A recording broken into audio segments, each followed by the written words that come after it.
অনুভৱ মানে মই আজি যিমান আনন্দিত মোৰ জীৱনত শৈক্ষিক ক্ষেত্ৰখনক লৈ ইয়াতকৈ আৰু বেলেগ আনন্দিত মোৰ কাৰণে বেছি নাই একো।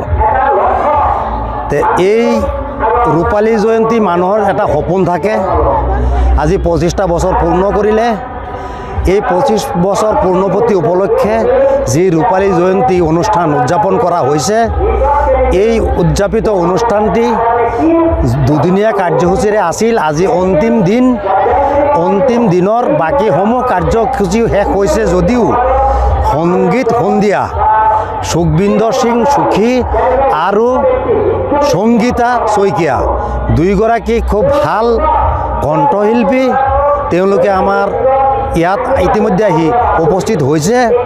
তেওঁলোকে সন্ধিয়া 6 বজাৰ পৰা সংগীতানুষ্ঠান পৰিৱেশন কৰিব। গতিকে আজি এই বিষয়ে মোৰ এনেকুৱা লাগি আছে যেন মোৰ কথাৰ ভাষা বা মুখৰ ভাষা হেৰুৱাই গৈছে আনন্দত। আৰু সমগ্ৰ অঞ্চলৰ মানুহে এই অনুষ্ঠানটিক অতি আপোন বুলি ভাবে, নিজৰ বুলি ভাবে। আৰু প্ৰতিজন ব্যক্তিয়েই এই আজিৰ দিনটোলৈ অপেক্ষা কৰি আছিলে আৰু তেওঁলোকৰ আজি অপেক্ষাৰ অন্ত পৰিব আজি ৰাতিটোলৈকে।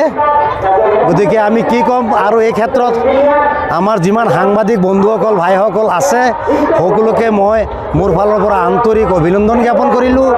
মোৰ বিদ্যালয়ৰ শিক্ষক শিক্ষয়িত্ৰী ছাত্ৰ ছাত্ৰী অভিভাৱক সকলোকে মোৰ অন্তৰৰ ফালৰ পৰা আন্তৰিক অভিনন্দন জনালোঁ। সমগ্ৰ কচুৱাবাসী ৰাইজক মোৰ অভিনন্দন জনালোঁ।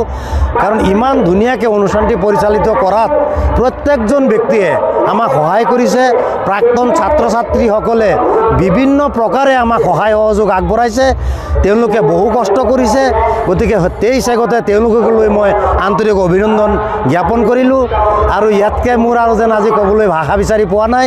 সকলোৰে পৰা আশীৰ্বাদ বিচাৰিছোঁ অনাগত দিনত যাতে ৰূপালী জয়ন্তী এই হ'ল আজি সোণালী জয়ন্তী আৰু পিছত হীৰক জয়ন্তী, তাৰপিছত গোটেই জয়ন্তীকেইটা যাতে এই বিদ্যালয়খনে পালন কৰাৰ সক্ষমতা অৰ্জন কৰে।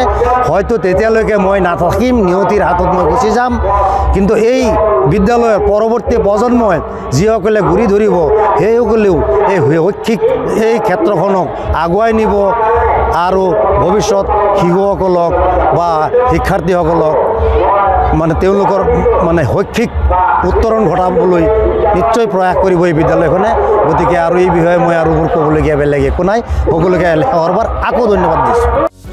যিকোনো খবৰৰ বাবে যোগাযোগ কৰক আমাৰ এই নম্বৰত 9181 307 2221।